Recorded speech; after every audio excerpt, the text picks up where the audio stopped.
Halo hai sahabat semesta semuanya, apa kabar? Baik dan sehat selalu ya, serta tetap untuk memilih bahagia. Dan selamat datang juga buat yang baru saja bergabung di channel ini. Seperti biasa ya, kita pada kesempatan yang indah ini kita akan baca tebaran kartu tarot maupun kartu oracle dengan tema walau patah hati namun cinta setianya tetap untukmu. Oke, kita hakikatnya belajar bersama ya. Tidak ada keharusan untuk mempercayai, mengikuti, ataupun menyetujui, apalagi untuk menjalankan keseluruhan isinya. Serap saja materinya sesuai dengan kapasitas, kemampuan, situasi, dan prinsip-prinsip hidup teman-teman semuanya. Ini hanya meluaskan wawasan, memperluas pengetahuan sebagai bahan pedoman pertimbangan. Siapa tahu nantinya akan ada manfaat dan maslahatnya, mendatangkan satu kebaikan, berguna, berfaedah, baik pemanfaat secara individual maupun sosial. Yang terpenting adalah individualnya dulu, kemudian bisa disumbangkan bagi masyarakat ya. Saya harus mencari, demikian juga teman-teman semuanya ya. Dipilih, difilter berkali-kali, termasuk tokoh-tokohnya baik yang dari Indonesia maupun yang dari luar, baik untuk kita atau masyarakat. Jadi tidak harus teman-teman marah, galau jika nanti ada pandangan-pandangan yang tidak cocok dan tidak sesuai. Tinggal ditolak saja karena tidak relevan. Boleh saja karena setiap orang memiliki prinsip hidup, sudut pandang hidup, paradigma hidup sendiri-sendiri. Jadi bukan berarti yang tidak setuju adalah negatif, yang marah-marah adalah negatif, tidak ya. Tetapi memiliki pandangan baik dan buruk yang berbeda. Tidak harus diambil serius ya, selain di level ilmu dan pengetahuan. Kita istiqomahi dari jalan ilmu sehingga ada ridho dari Allah turun ke kita, dan buahnya adalah hidup yang penuh dengan berkah. Dan harapannya juga semoga bisa mengalahkan rasa bosan. Kita biasanya aktif dalam kehidupan sehari-hari, dalam melakukan aktivitas sehari-hari, aktivitas kebaikan kalau sudah berjalan rutin. Yang sering mengendorkan semangat adalah rasa bosan.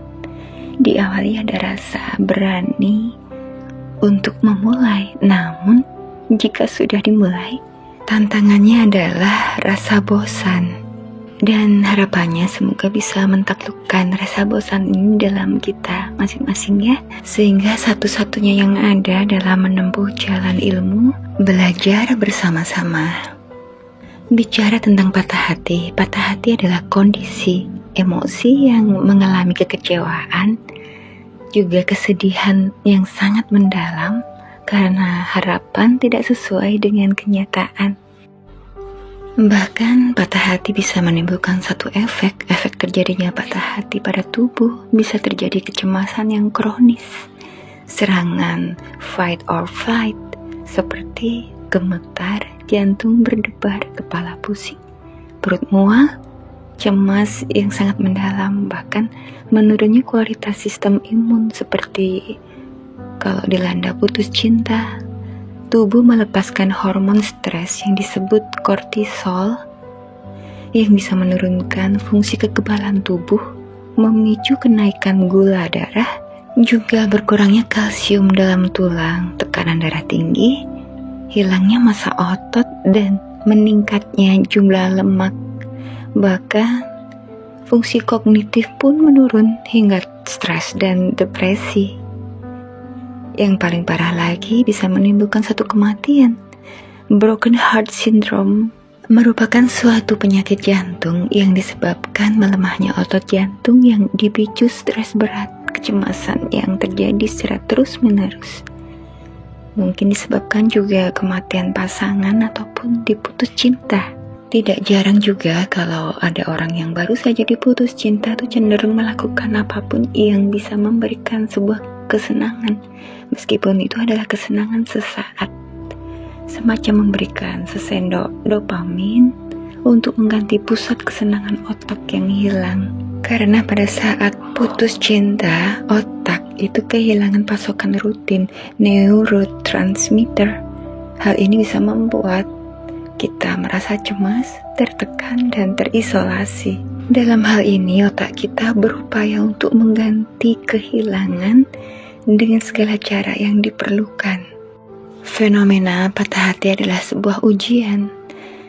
Di dalam buku David R. Hawkins yang berjudul Power versus Force, Dr. Hawkins buat suatu metrik, memetakan, kemudian memberikan skor di setiap energinya. Hidup kita berada di level apa, dan untuk di ranah patah hati ini, broken heart, itu ada di level malu, merasa tidak berharga dengan energi 20, rasa bersalah dengan menyalahkan diri di energi 30, kemudian apatis, itu putus asa di energi 50, sedih yang mendalam seperti penyesalan di energi 75, takut, rasa cemas, khawatir di energi 100, kemudian keinginan, hasrat, ambisi di energi 125, marah, ada kebencian di energi 150, serta harga diri yang di dalamnya ada kesombongan, itu ada di energi 175. Energi 20 sampai energi 175 itu masuk di dalam ranah broken heart. Kita mesti menaikkan, meng-up energi kita. Harus berani, siap bergerak, siap maju, dan tegas, namun penuh dengan pertimbangan dan perhitungan. Netral, yakin, dan mantap. Dan bagaimana supaya hidup lebih bijaksana sehingga terhindar dari patah hati? Ada seorang filsuf Cicero. Filsuf Cicero dengan kalimatnya yang terkenal, Dum spiro spero. Saat aku bernafas, aku berharap. Selama masih bernafas, ada harapan. Seburuk atau sepahit apapun, tetaplah berharap. Banyak sekali keputusasaan, di mana kebahagiaan itu akan tetap hadir. Jadi, tetaplah untuk bisa dum spiro spero. Saat aku bernafas, aku berharap. Selama masih bernafas, masih ada harapan. Juga jangan selalu untuk merasa menderita terus ya. Harus bisa menyelami arti makna penderitaan. Level penderitaan tiap orang memang berbeda, intensitasnya berbeda satu sama lainnya. Pencernaan orang tiap orangnya. Misal dengan masalah yang sama, namun si A menerimanya biasa saja, tapi si B merasakan sakit. Misalkan ini kalau teman-teman atau adik-adik biasanya dapat nilai A, kemudian suatu saat mendapatkan nilai ujian C, rasanya sakit. Dan sementara ada kawannya yang biasa mendapatkan nilai C, biasa saja. Di sini untuk mengerti arti makna penderitaan dan delusi, jangan sampai terjadi delusi. Delusi sendiri ada dua macam, delusi hipokondris seperti negative thinking, yakni adanya pikiran yang keliru yang menyatakan dirinya selalu menderita, selalu aktif dan disertai perasaan seperti kecewa, cemas, amarah. Delusi ini adalah mispersepsi tentang dirinya, tertipu memahami diri. Duh, aku kok begini terus ya, kok selalu begini ya, selalu kena ke aku. Nah, seperti itulah negative thinking, delusi hipokondris, tertipu memahami diri, mispersepsi tentang dirinya. Kemudian yang kedua adalah delusi nihilitas. Delusi nihilitas ini yakni adanya pikiran-pikiran yang menyatakan bahwa lebih negatif lagi nih ya, sudah tidak ada harganya lagi atas diri, sudah tidak berguna lagi di dunia. Rasa putus asa karena penderitaan yang tak kunjung reda. Ini sangat berbahaya sekali karena mengarah pada depresi. Ada Ada pola pemikiran yang baik sebagai ciri penderitaan para filsuf barat. Peradaban Eropa adalah peradaban yang berusaha untuk memeluk penderitaan sebagai bagian penting di dalam proses pengembangan diri manusia. Nasihat dari filsuf Arthur Schopenhauer, "The world is will and idea." Hidup itu digerakkan oleh keinginan yang tidak semua bisa terpenuhi hingga membuahkan sebuah penderitaan. Berarti kunci untuk lepas dari penderitaan adalah mengontrol dan membatasi keinginan. Namun, ini pun menyakitkan. Apakah terus berarti harus bunuh diri? Tidak dikatakan. Karena bunuh diri juga sejenis penderitaan. Berarti ditelan oleh kehendak untuk mati. Sementara bagi teman-teman yang sudah terpisah karena cinta, jangan sampai terjadi kebencian ya.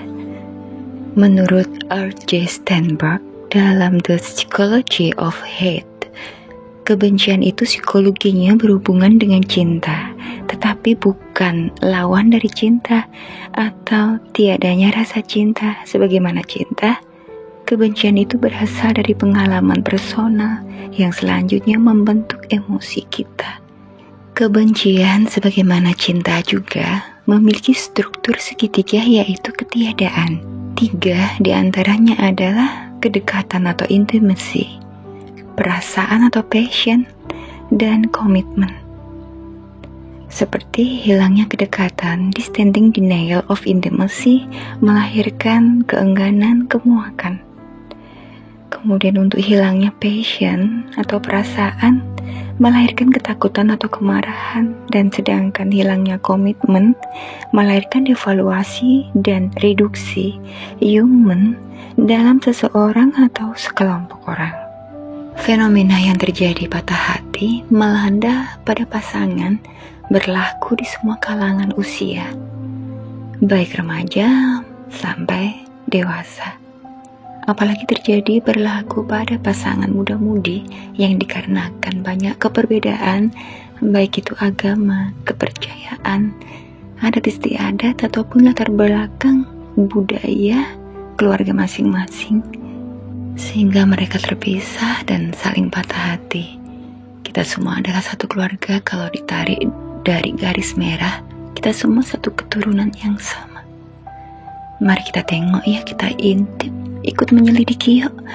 Kita lihat beberapa tokoh besar yang berpengaruh di dalam kehidupan manusia. Yang pertama, kita ke India. Ada ketemu dengan seorang tokoh bernama Krishna.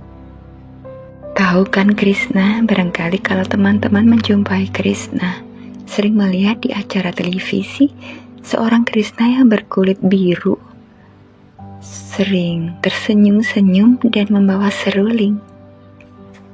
Barangkali ada teman-teman yang belum mengenal, belum tahu. Yuk disimak yuk, saling mempelajari, belajar bersama ya. Krishna ini adalah tokoh termasuk ginekologi dari Nabi Ibrahim.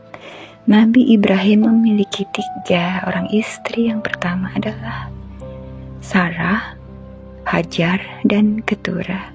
Dari Sarah lahir anak keturunannya adalah Yakub, Musa, Daud, dan Isa. Kemudian dari istrinya yang bernama Hajar, Nabi Muhammad keturunannya. Dan kemudian dari istrinya yang bernama Keturah ada Zoroaster, Krishna yang kita bicarakan sekarang, dan Buddha. Dari sini kita lihat bahwa kita adalah satu keluarga besar. Dari Nabi Ibrahim, atau di Kristen dipanggil dengan Bapak Abraham. Krishna sendiri artinya dalam bahasa Sanskerta adalah gelap. Oleh sebab itu digambarkan seorang anak dengan kulit yang gelap, warnanya warna biru dongker. Krishna ini adalah inkarnasi dari Dewa Wisnu yang murah senyum, banyak senyum sekali ya. Berbeda dengan cerita Ramayana yang wajahnya teduh. Mereka sama inkarnasi dari Dewa Wisnu. Krishna ini adalah inkarnasi Dewa Wisnu yang ke-8. mengajarkan kedamaian kepada semua orang. Krishna sendiri dalam hidupnya terbagi atas dua bagian. Yang pertama, Madhurya, yang artinya kemanisan, kualitas kehidupannya penuh dengan kemanusiaan yang membuat tertarik dan ingin selalu dekat. Madhurya, jadi ingat dengan Pulau Madura, sama ya nulisnya juga Madhurya dan Pulau Madura, artinya madu, kemanisan, mungkin sama artinya. Dan yang kedua, kehidupan Krishna adalah Aishwarya, keagungan, kualitas ketuhanan yang menumbuhkan kekaguman dan kehormatan. Prabu Krishna membagi manusia menjadi 3 jenis. Yang pertama adalah manusia malas, yaitu lamban.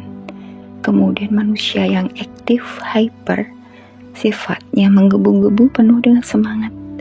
Dan yang ketiga adalah manusia cerdas, yang jernih sekali. Diperlukan keaktifan bagi orang yang lamban. Aktif harus dikontrol oleh kejernihan. Dan ada 4 jalur menuju Tuhan yang diajarkan oleh Krishna. Ada Jnana Yoga, menuju Tuhan lewat jalur pengetahuan. Ada Bhakti Yoga, menuju Tuhan lewat jalur rasa hati atau cinta. Kemudian ada Karma Yoga, menuju Tuhan lewat jalur pelayanan, melayani kehendak Tuhan. Kemudian yang terakhir adalah Raja Yoga, menuju Tuhan lewat jalur meditasi. Di sini Prabu Krishna menyarankan untuk menemukan jati diri guna bisa ketemu jalan mana yang bisa sesuai, yang pas, cocok dengan masing-masing orang untuk menuju pada Tuhan. Karena setiap orang memang harus menempuh jalan menuju Tuhan. Sama artinya dengan inna lillahi wa inna ilaihi raji'un.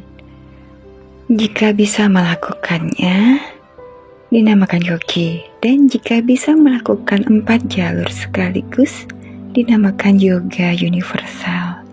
Jadi yoga itu bukan terus langsung tergambarkan olahraga, senam olahraga, bukan ya. Tetapi ini adalah ajaran dari Prabu Krishna. Ada relativitas nilai sebagai dasar dari kasta. Setiap orang memiliki bakat, kemampuan, kapasitas, potensi yang berbeda. Ini adalah ajaran dari Prabu Krishna di dalam Bhagavad Gita. Moralitas kita ditentukan oleh bagaimana kita mampu bekerja dalam arti dharma, berkarya, menjalani hidup sesuai posisi dan potensi kita. Ajaran ini kita kenal sebagai agama Hindu, sebagai sistem religi yang sudah lama sekali, ada 5.000 sebelum Masehi. Hindu adalah agama sistem religi yang paling tua. Populasinya ada di India, Nepal, Bangladesh, dan Indonesia ini nomor 4. Sri Lanka, Pakistan, Malaysia, Amerika, Afrika Selatan, dan Myanmar. Di dalam Hinduisme ada Pancasadra. Yang pertama adalah percaya terhadap adanya Brahman atau Tuhan. Kedua adalah percaya terhadap adanya Atman, yaitu Tuhan kecil atau jiwa manusia. Yang ketiga adalah percaya terhadap adanya karma pala, kausalitas level hukum alam, kausalitas level rohani. Kemudian yang keempat, percaya terhadap adanya punarbawa samsara, yaitu reinkarnasi. Dan yang terakhir adalah percaya terhadap adanya moksa, tentang kebebasan rohani. Kitab dalam Hindu sendiri ada Weda, Upanishad, dan Bhagavad Gita. Orang-orang mengenal Krishna sebagian besar dari kitab yang ditulis oleh Resi Wioso. Wayang Jawa, begawana biasa, umurnya panjang, lahir sebelum Pandhawa Kurawa. Dia nenek moyang Pandhawa Kurawa dan meninggal setelah cerita Mahabharata selesai di era anaknya Arjuna bernama Parikesit. Kitab Mahabharata ada 18 bab, dan di bab yang ke-6 judulnya Bhisma Parwa ada ceramah Krishna kepada Arjuna dikenal sebagai Bhagavad Gita, dan jumlahnya ada 18 juga. Ada kitab yang merupakan penggalan dari kitab Mahabharata, yaitu kitab Bharatayuddha. Dalam bahasa Jawa kuno ditulis oleh Empu Sedah. Sebelumnya ada Kakawin yang ditulis oleh Empu Kanwa di zaman Airlangga Kahuripan. Dan tentang Bhagavad Gita ini, key pointnya adalah kitab suci, dokumen mediatif yang tidak semata-mata dipahami namun butuh untuk direnungkan. Isinya adalah dialog tentang pertempuran dan dapat dipahami sebagai metafor pertempuran dan perjalanan jiwa. Arjuna di sini sebagai jiwa yang duniawi, penuh dengan keraguan, keputusasaan, potensi keberanian dan pencerahan, sementara Krishna sebagai jiwa rohani, misteri, spiritualitas dan rohaniah yang tersembunyi di balik jasmani dan pikiran kita. Mode-mode mystical activism, analisis filosofis, laku pendisiplinan diri, pengetahuan metafik, dan penyembahan. Semua itu adalah unsur-unsur yang saling berhubungan, yang semuanya dibutuhkan manusia dalam hidup yang serba chaos ini. Dan tujuan akhir adalah pencerahan melalui pemahaman akan kesejatian atau kesempurnaan diri dalam persatuan dengan Tuhan. Masih di India ya, kita masih jalan-jalan di India. Kita ketemu dengan tokoh di sana lagi, Siddhartha Gautama, Sang Buddha. Kalau di dalam Islam, Nabi Zulkifli. Tulisan dari Abdul Kalam Nazad, tokoh Buddhisme ini Siddhartha Gautama, Sang Buddha. Sang Buddha memberikan pengajaran tentang pengertian yang benar. Yang pertama adalah 4 kebenaran mulia, yang berisi pertama adalah duka, yaitu penderitaan. Ada penderitaan biasa, perubahan, juga memiliki badan jasmani. Kemudian sebab dari duka atau samudaya, dan yang ketiga adalah lenyapnya duka atau niroda, dan yang keempat adalah jalan akhir duka atau magga. Kemudian pengertian yang benar dari Sang Buddha tentang 3 corak umum atau tilakkhana, 3 corak kehidupan, ciri dasar hidup. Yang pertama adalah anicca, segala sesuatu yang berkondisi terbentuk dari perpaduan unsur akan mengalami perubahan atau tidak kekal. Kedua, dukkha, segala sesuatu berkondisi terbentuk dari perpaduan unsur merupakan sesuatu yang tidak memuaskan, yang akan menimbulkan penderitaan. Dan yang ketiga adalah anatta, segala sesuatu yang berkondisi terbentuk dari perpaduan unsur dan juga sesuatu yang tidak berkondisi merupakan sesuatu yang tidak memiliki inti atau jiwa dan bukan merupakan diri sejati. Kemudian yang terakhir, pengertian yang benar yang disampaikan oleh Sang Buddha tentang hukum karma, yaitu pemikiran yang benar. Nekama, melepaskan diri dari kesenangan dunia dan sifat mementingkan diri sendiri. Abhyapada, cinta kasih, tiket baik dan lembut. Avihimsa, tidak kejam atau penuh dengan kasih sayang. Berlawanan dengan kekejaman atau kebengisan. Banyak sekali ajaran dari Sang Buddha. Saya ambil sedikit-sedikit ya, bisa dipelajari sendiri. Yang terakhir ini, Sang Buddha juga mengajarkan tentang ehipassiko. Buddha mengajarkan untuk menerapkan sikap ehipassiko di dalam menerima ajarannya. Guru Buddha mengajarkan untuk datang dan buktikan ajarannya, bukan datang dan percaya. Ajaran mengenai ehipassiko ini adalah salah satu ajaran yang penting dan yang membedakan ajaran Buddha dengan ajaran-ajaran lainnya. Sekarang kita menuju pada tokoh besar lainnya. Di sini ada tokoh Isa. Isa lahir di Bethlehem yang sekarang adalah daerah Palestina. Nabi Isa adalah sosok manusia yang saleh sebagai nabi dan utusan Allah. Nabi Isa dilahirkan oleh ibunya namanya Maryam dari anugerah Allah yang disampaikan oleh malaikat Jibril. Jadi Nabi Isa ini tidak memiliki ayah. Kelahiran Nabi Isa adalah mujizat dari Allah. Di zaman itu adalah daerah Yudea, jajahan Romawi, Kaisar Agustus, dan gubernurnya adalah Herodes. Kemudian ada ramalan akan lahir raja di atas segala raja, sehingga Herodes ketakutan. Herodes ketakutan dan memberikan pengumuman bahwa setiap bayi, semua bayi di bawah 2 tahun umurnya harus dibunuh. Isa selamat karena dibawa oleh Maryam bersama dengan tunangannya bernama Yusuf. Mereka pergi ke Mesir menyelamatkan diri.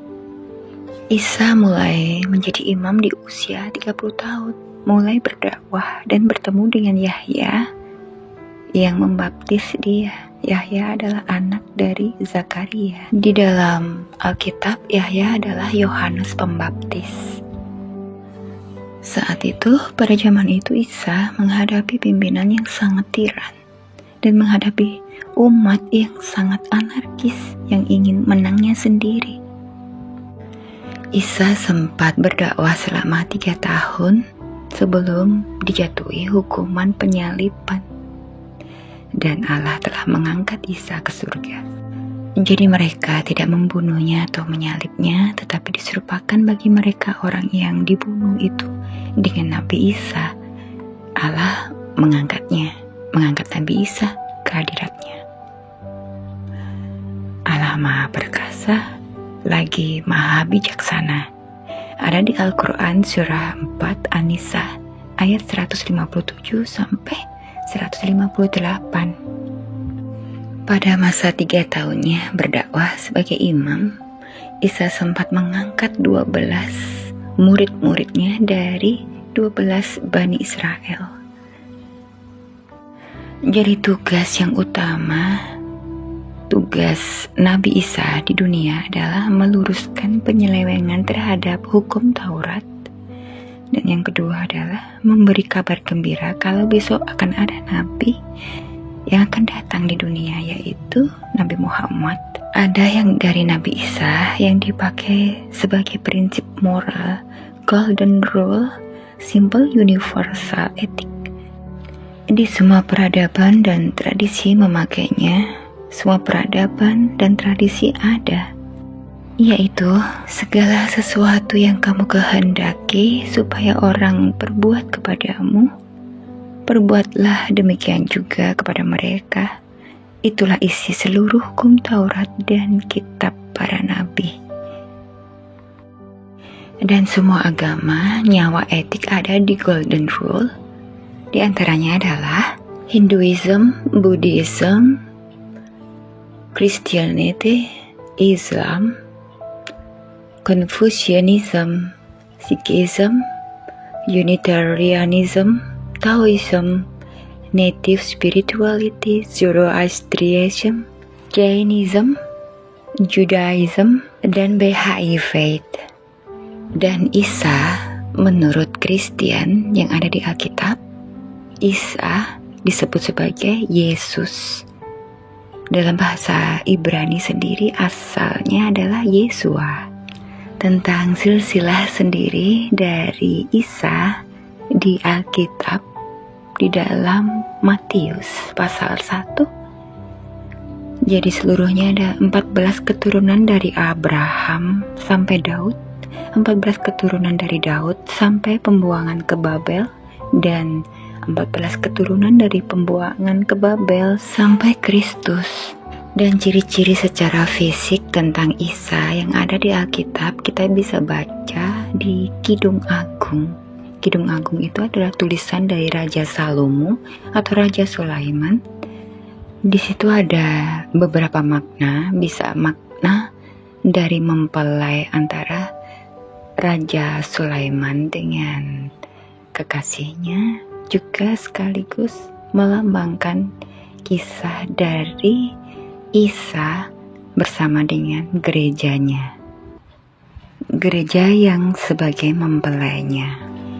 Nabi Isa yang terlukis di Kidung Agung pasal 5 mulai dari ayat yang ke-10 hingga ayat ke-16.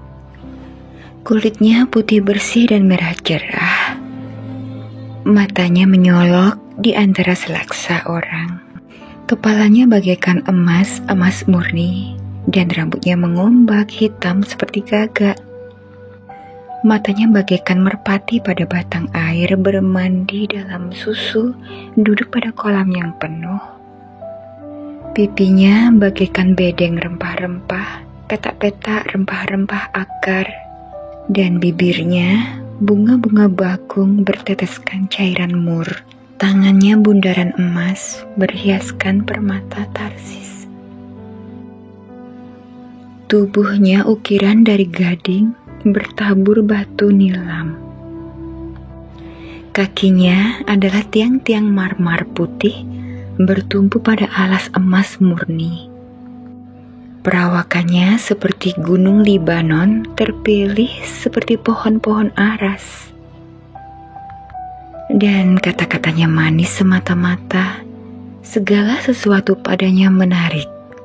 Dan Isa versi Kristen di sini mati, disalibkan, dan dikuburkan. Kemudian pada hari ketiga bangkit di antara orang yang mati. Setelah itu 40 hari kemudian diangkat ke surga. Baik, kita sekarang menuju pada tokoh besar berikutnya. Nabi Muhammad Sallallahu Alaihi Wasallam. Nabi dan Rasul terakhir lahir di Mekah 570 Masehi dan meninggal di Madinah 632 Masehi. Nabi Muhammad mendapatkan wahyu di usia 40 tahun dengan didatangi malaikat Jibril. Beliau menerima wahyu pertama dari Allah.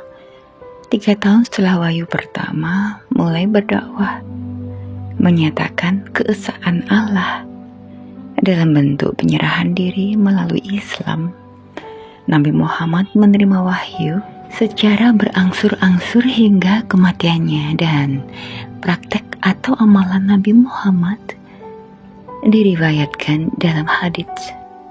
Wahyu adalah pemberitahuan Allah kepada orang yang dipilih dari beberapa hambanya mengenai beberapa petunjuk dan ilmu pengetahuan yang hendak diberitahukannya, tetapi dengan cara yang tidak biasa bagi manusia, baik dengan perantara atau tidak dengan perantara. Dan pesan kenabian di sini sebagai anugerah Allah menopang eksistensial kehidupan manusia dan kemanusiaan, rahmah, kemudian sebagai pembimbing penunjuk jalan bagi manusia menuju Tuhan, hadi sebagai model atau teladan integritas moral manusia dan ketinggian martabatnya atau uswah, dan sebagai pengingat, pemberi kabar gembira atau basyiran nadiran. Dan untuk misi kenabian Rasulullah adalah ada di surat Al-Ahzab 45-46 yang berisi mengajak manusia ke arah pengakuan terhadap Tuhan dan pendekatan diri kepadanya. Dan misi kedua kenabian Rasulullah ada di surat Al-Hadid 25, menegakkan keadilan dan kederajatan dalam masyarakat manusia. Dan ciri fisik Rasulullah Sallallahu Alaihi Wasallam yang ditulis oleh Syekh Syahid bin Abdul Qadir dalam kitabnya Al-Ayatul Bayinat fi Atahai Rasulullah bin Mu'jizat. Isinya adalah Allah menciptakan Muhammad dengan bola mata yang hitam memancarkan keteduhan, dengan bulu mata yang lentik, dan alis yang panjang, lembut, bersih, dan bercahaya. Wajah beliau sangat tampan dan indah memancarkan cahaya bak bulan purnama, bahkan lebih indah. dengan rambut ikal dan hidung yang mancung dan pipi yang putih bersih. Bibir dan mulut Muhammad sangat indah, tidak terlalu tebal, tidak terlalu tipis, dengan rangkaian gigi yang tersusun rapi dan bersih, senantiasa menuturkan kata-kata yang baik dan menenteramkan siapa saja yang mendengarnya. Leher beliau jenjang dan berkulit putih. Badan beliau sangat ideal dan gagah, tidak terlalu gendut dan juga tidak terlalu kurus, dengan dada bidang. Lengan dan tangan beliau sangat kekar dan telapak tangan lebar dengan jemari yang lentik dan panjang. Betis dan kaki beliau sangat kokoh dan kuat. Ketika berjalan terlihat tegap dan penuh semangat. Yang terakhir, mari kita jalan-jalan, kita kembali ke Nusantara. Kita ketemu dengan tokoh besar bernama Semar. Ada versi Semar bahwa Semar dikatakan adalah Nabi Sis, anak dari Adam, putra pertama Adam. Adam dan Hawa memiliki keturunan 40 kali, melahirkan anak-anaknya kembar selalu. Dan anak pertamanya tidak kembar, yaitu Nabi Sis, kalau di barat adalah Nabi Set. Ya. Orang Jawa menggambarkan Semar ini dengan segala wataknya yang merupakan personifikasi pandangan tentang Tuhan. Tuhan tergambar seperti Semar dalam pandangan orang Jawa, wujud yang bukan seperti manusia, wajahnya lucu, seperti mau menangis atau seperti mau tertawa. Semar ini dipakai di Jawa kuno, juga Hindu maupun Islam. Syekh Siti Jenar di beberapa suluknya ditemui ketika ada di dalam bukunya Bedah Tanah Jawa, ada suluk, ada Dangyang Semar. Kalau di Jawa dikenal sebagai Syekh Subakir yang berjuang untuk sebarkan Islam. Wali Songo generasi yang pertama dari Persia, Syekh Muhammad Bakir Al-Farisi, generasi pertama Wali Songo dari Persia. Filsafat ketuhanan Dangyang Semar ini yang membuat Jawa mudah dimasuki tradisi dan budaya dari luar. Hindu masuk, adaptasi terkesan Semar mengejawantahkan inkarnasi ke Resi Agistya. Resi yang alirannya Siwa dari India dakwah kemana-mana masuk Nusantara. Inkarnasi nitis ke Sabdopolon sama ajarannya. Kemudian Wali Songo datang, Semar pun dipakai oleh Sunan Kalijogo dan kawan-kawannya. Dan dimasuki keislaman dengan mudah, mengadaptasikan, kemudian masuk ke cerita Mahabharata Ramayana, termasuk serat Sudomolo melahirkan tradisi ruwatan. Semar muncul sebagai pengasuh atau momong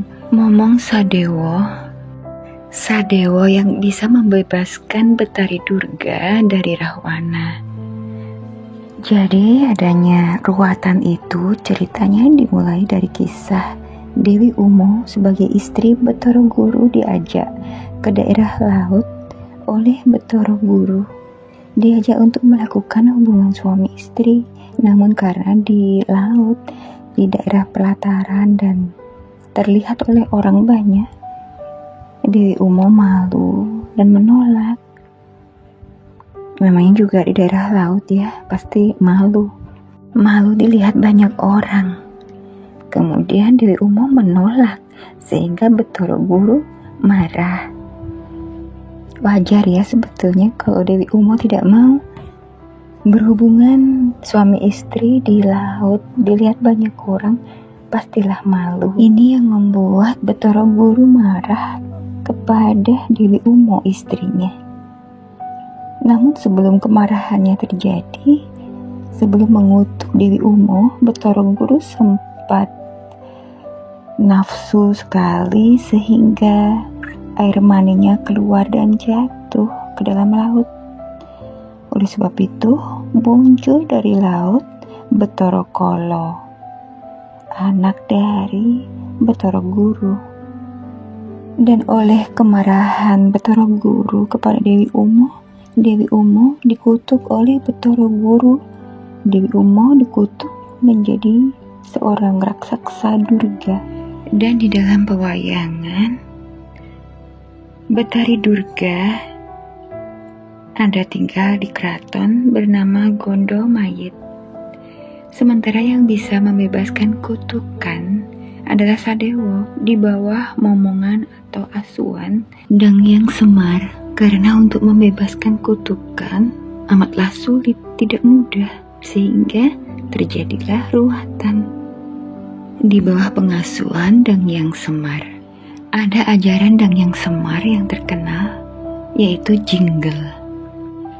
Bergegak, ugek-ugek, mel-mel, sakdulit langgeng, yang artinya bergegak daripada diam, ugek-ugek berupayalah usaha atau bergerak, mel-mel mencari makan atau mengkais, sakdulit meski sedikit aja, langgeng yang penting abadi. Daripada diam, berupayalah, bergerak, berusahalah mencari makan ataupun melakukan sesuatu, meskipun itu hanyalah sedikit hasilnya, tetapi abadi. Dan tentang ajaran Danghyang Semar yang masuk ke Jawa, Hindu dan Islam, 3 inti ajaran, yaitu Ojo Dumeh yang merupakan sikap mental dengan makna harafiah, jangan mentang-mentang di level apapun. Kemudian eling dan waspodo. Ojo dumeh, eling, lan waspodo. Sementara untuk eling dan waspodo ini adalah pikiran. Ojo dumeh, eling, dan waspodo merupakan satu kesatuan yang dipahami secara utuh, sehingga manusia diharapkan menjadi pasrah dan yakin kepada kekuasaan Tuhan, serta menjadi bijaksana, sederhana, dan hati-hati. Jadi untuk menjadi manusia yang bijaksana diharapkan bisa merasa dan bukan sebaliknya, yaitu merasa bisa. Jadi dalam filsafat Jawa, ojo dumeh, eling, lan waspodo dikonotasikan Semar. Dan untuk sikap mental utama adalah, yang pertama adalah tadah atau qanaah, yang artinya kita tidak meminta apapun. Doa kita hanyalah mensyukuri atas apapun pemberiannya. Kemudian prada yang artinya ikhlas, dan orawega yang artinya tidak malas, tidak pilih-pilih. Tadah, prada, orawega. Kemudian 4 pilar utama yang terkenal adalah, yang pertama, manunggaling kawula Gusti. Kesalehan hamba yang ikhlas dan ridho melakukan semua perintahnya dan menjauhi larangannya. Kehendak Gusti adalah kehendak hamba. Dan dalam hal kepemimpinan, abdi yang mempersembahkan kepatuhan dan kesetiaan, pemimpin yang mempersembahkan kesejahteraan dan kemaslahatan bersama, lalu bersama mewujudkan visi yang diidealkan. Yang kedua, sangkan parining dumadi. Ini setara dengan inna lillahi wa inna ilaihi rajiun. Keberadaan manusia merupakan hasil ciptaan Tuhan yang Maha Pencipta, yang kelak pada akhirnya juga akan kembali kepadanya. Keberadaan manusia dimulai dari fana ini, dunia fana, alam modyo, tempat singgah dalam perjalanan yang dimulai dari alam awal yang disebut juga alam purwo, kemudian yang nantinya menuju ke alam akhir atau alam kelanggengan disebut juga alam wusono. Jadi kehidupan manusia di dunia ini adalah fana, diibaratkan dengan ungkapan prasasat urip iku koyo uang mampir ngombe. Hidup singkat, sudah sepantasnya melakukan hidup yang mulia dan terpuji, karena apa yang manusia perbuat akan menanggung sendiri apa yang telah dilakukan dalam hidupnya. Ngunduh wohing pakarti. Kemudian yang ketiga, kasedan jati. Ini adalah tuntunan hidup mati yang sempurna. Kebijaksanaan hidup harus selalu dilandasi oleh kekuatan batin yang ingin menyatu kepada Tuhan, di mana manusia merasa rindu selalu kepada Tuhan. Setiap orang harus memperhatikan agar tidak melakukan hal yang tidak pantas atau berakibat negatif. Dan yang keempat, memayu hayuning bawono. Artinya adalah memperindah keindahan dunia dengan memberi arti dari hidup. Bawono adalah dunia dan isinya, jagat rami. Memayu adalah menanam kebaikan untuk hasil yang baik dan mengendapkan nafsu agar lebih terkendali dan dunia akan semakin terarah. Dan jalannya untuk hayu menuju hayu yaitu dengan cara ngilmu, titan, dan bektum. Demi tercapainya bawono tentram atau kedamaian dunia, keadaan ini yang dimaksud sebagai hayu atau selamat tanpa ada gangguan apapun. Hidup pada rumusnya dengan ilmu yang mencermati, memperhatikan, dan selalu menghitung dengan perhitungan tertentu. Kemudian ketuhanan, tan keno kino yongopo, sebuah konsep ketuhanan Jawa yang sangat monoteisme dan sufistik. Tuhannya namanya Sang Hyang Toyo. Karena Sang Hyang Toyo agamanya disebut Kapitayan. Sang Hyang Toyo adalah sumber segala kejadian yang tidak bisa dilihat dengan mata, tidak bisa didengar oleh telinga, tidak bisa diraba dengan tangan, tidak bisa dibayang-bayangkan, tidak bisa dipikir ataupun dibandingkan. Dia adalah Toyo. Di Jawa kuno, hampa, suwung, awangwung, tidak dilahirkan, tidak berakhir, tidak satu pun makhluk hidup yang bisa mengenal keberadaannya yang sejati. Manusia mengenalnya melalui pengejawantahan kekuatan dan kekuasaannya di alam ini sebagai satu pribadi ilahi yang menjadi sumber kehidupan yang tergelar di alam semesta, yakni pribadi ilahi yang memiliki nama dan sifat sebagai pengenal keberadaan dirinya. Kemudian ketuhanan tu pada level sifatnya. Tu atau to adalah pengejawantahan Sang Hyang Toyo sebagai pribadi ilahi yang secara samar-samar sudah bisa diketahui dan dikenal baik sifat maupun namanya. Tu pribadi ilahi meski Tuhan memiliki dua sifat yang berbeda, seperti telapak tangan yang putih dan punggung tangan yang hitam. Yang pertama, tu yang baik mendatangkan kebaikan, kemakmuran, keselamatan. Dan yang kedua, untuk tu atau tu yang tidak baik mendatangkan kepahitan, kehinaan, nista, atau binasa. Tu dikenal nama yang tidak baik yaitu hantu adalah Sang Hyang Manik Moyo. Di Jawa kuno artinya adalah permata khayalan dan kemudian pengajaran tentang ketuhanan yang satu dan banyak. Adalah jika kita memuja Sang Hyang Tunggal, maka kita melewati jalan lempeng di dalam menuju Sang Hyang Toyo atau monoteis. Sebaliknya, jika kita memuja Sang Hyang Manik Moyo, maka kita akan melewati banyak jalan untuk menuju Sang Hyang Toyo. Arti kata lain adalah politeis. Kita sekarang ada di istilah tuah dan tulah. Mereka yang mendapatkan manifestasi yang positif dan baik artinya adalah tuah. Kemudian mereka yang mendapatkan manifestasi yang negatif atau tidak baik, itulah yang namanya tulah. Orang-orang yang telah memiliki tuah dan tulah maka berhak menjadi pemimpin bagi manusia yang lain, dalam arti yang sudah dipancari kekuatan dan kekuasaan gaib ilahiyah oleh Sang Hyang Toyo. Dan manusia ada golongan-golongannya. Ini pada agama Kapitayan. Manusia tutup atau sempurna yang menyembah Sang Hyang Toyo secara sempurna, menguasai jasmani rohani. Kemudian manusia tuhu, sama dengan tutuk, tapi hanya dengan masih memiliki pamrih-pamrih.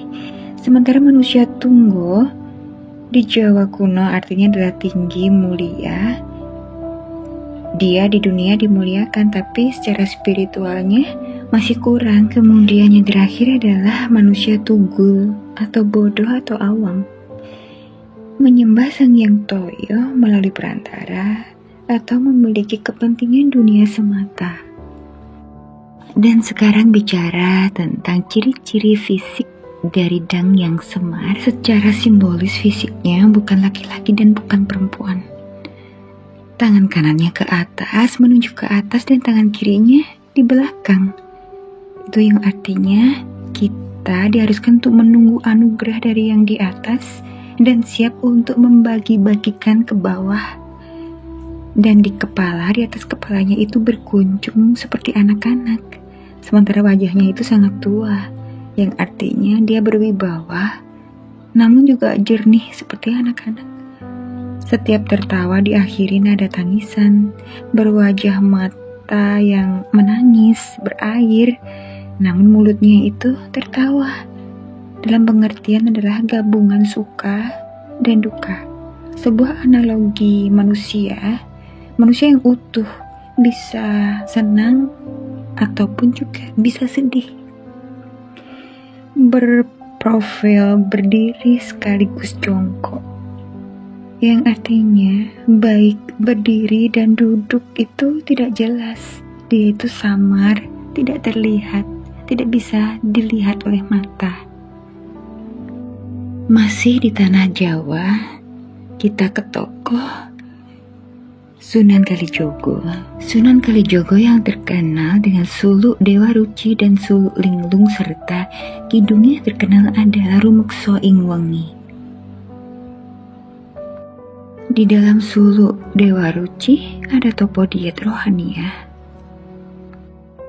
Mata akan sehat rohani, kurangi jam tidur, tidak inginkan milik orang lain, dan telinga untuk mencegah hawa nafsu. Jangan mendengar kata-kata yang buruk, jangan mendengar yang tidak penting. Kemudian hidung, simbol untuk mengurangi minum. Jangan suka juga mencela orang lain. Jangan lupa pesan nenek moyang seperti dakwah Sunan Kalijogo. Karakter kita tidak mencela orang lain.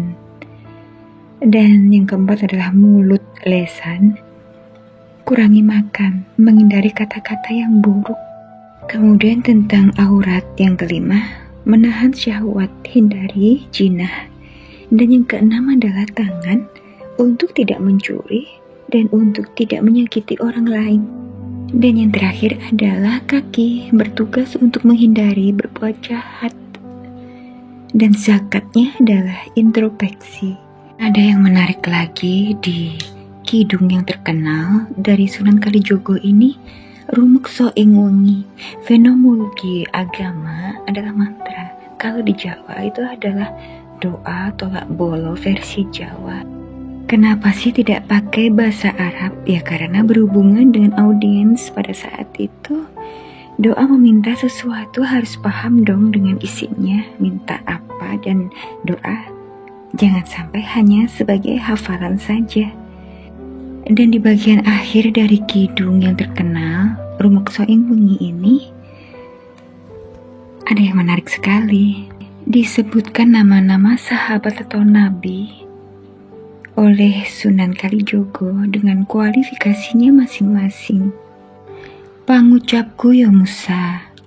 Ucapannya, cara bicaranya adalah seperti Nabi Musa.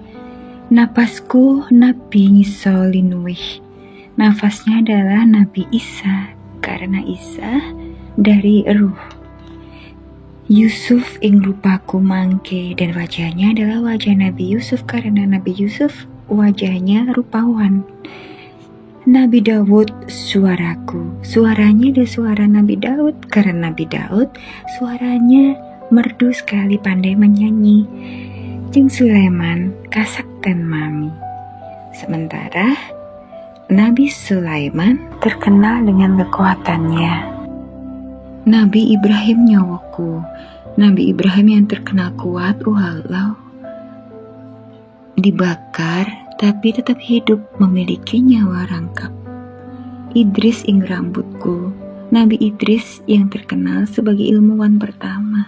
Baginda ngali kulit tingwang, Abu Bakar gede daging Umar singgih, balung baginda Utsman yang artinya Ali adalah kulitnya, Abu Bakar adalah darahnya, dan Umar adalah dagingnya, Utsman tulangnya. Sumsum mingsun Fatimah linui Siti Aminah banyuning ongko, Ibunda Fatimah adalah rohaninya dan Ibunda Siti Aminah adalah jasmaninya. Ayub ing ususku mangke, Nabi Nuh ing jantung. Nabi Ayub adalah ususnya dan jantungnya adalah jantung Nabi Nuh. Nabi Nuh yang setia dan kuat 900 tahun lebih berdakwah, tidak putus asa sampai adanya banjir air bah. Nabi Yunus ing otot mami. Nabi Yunus adalah ototnya. Nabi Yunus yang terkenal dengan kekuatan ototnya bisa bertahan dalam perut ikan sampai berhari-hari. Netroku ya Muhammad, matanya adalah mata Nabi Muhammad, mata yang selalu mengerti benar atau salah sebagai pedoman. Pamuluku Rasul yang artinya Nabi Muhammad lebih tinggi dari manusia.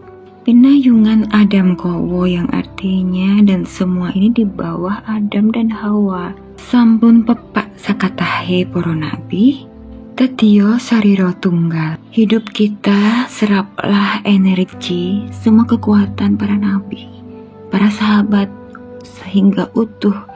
Teladani mereka semua secara fisik dan semangat energinya untuk rohani. Baik, demikian tokoh-tokoh yang ada dan sangat berpengaruh bagi kita semuanya. Baik, dan sebelum pembacaan tebaran kartu tarot dan oracle, kembali kita akan menikmati sebuah karya sastra yang terkenal, karya sastra Pujangga Nusantara, Profesor Dr. Haji Abdul Malik Amrullah yang dikenal dengan Buya Hamka atau Hamka. Beliau adalah seorang ulama, filsuf dan sastrawan Indonesia, masuk dalam daftar pahlawan nasional Indonesia. Lahir pada tanggal 17 Februari 1908 hingga masa hidupnya meninggal 24 Juli 1981. Novel Hamka pada tahun 1938 adalah cerita bersambung dalam rubrik Feuilleton, majalah pedoman masyarakat pada saat itu. Novel karya Buya Hamka dengan judul Tenggelamnya Kapal Van der Wijk, sebuah karya novel yang diangkat dari kejadian asli bahwa kapal ini memang benar ada. Kapal Van der Wijk adalah milik maskapai pelayaran Belanda pada tanggal 19 Oktober 1936. Kapal ini membawa ratusan penumpang dengan jumlah 30 orang Eropa dan 300 pribumi Indonesia dari Makassar dan Bali. Selain membawa penumpang, kapal juga membawa 150 ton besi dan 5 buah konsedor yang akan diturunkan di Semarang. Sementara penumpang tujuan Surabaya turun duluan dan penumpang dengan tujuan ke wilayah lainnya di Jawa dan Sumatera naik kapal. Kapal Van der Wijk tenggelam pada tanggal 19 dini hari, tepatnya di tanggal 20 Oktober 1936 di jam 00 dan tenggelam di sekitar perairan Brondong, Lamongan, Kabupaten Lamongan, Jawa Timur. Dan di Lamongan didirikan sebuah tugu sebagai peringatan tanda terima kasih kepada para nelayan yang telah menolong para korban tenggelamnya kapal.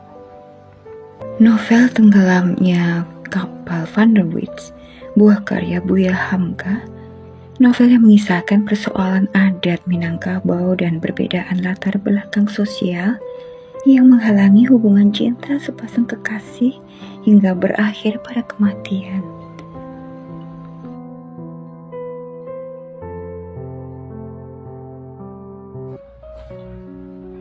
Dan cinta adalah melalui beberapa pintu. Ada dari pintu sayang, ada dari pintu kasih, ada pintu rindu. Tetapi yang paling aman dan kekal ialah cinta yang melalui pintu kasihan itu. Dari lurah belas kasihan mendaki ke puncak bukit cinta. Sekarang telah menurun kembali kepada lurah kasihan. Dan cinta, bila mana telah menurun kepada belas kasihan, tandanya lama-kelamaan dia akan berangsur turun. Ya Ilahi, berilah perlindungan kepada hamba-Mu. Perasaan apakah namanya ini? Ya Tuhanku, tunjukkan ya Tuhan. Tunjukkan ya Tuhan, dan nyatalah sudah kelemahan diriku. Apalah pertolongan yang akan dapat kuberikan? Dia meminta budi kepada aku. Aku hanya takdirkan menjadi perempuan jenis lemah. Tidak ada kepandaianku, hanyalah menangis.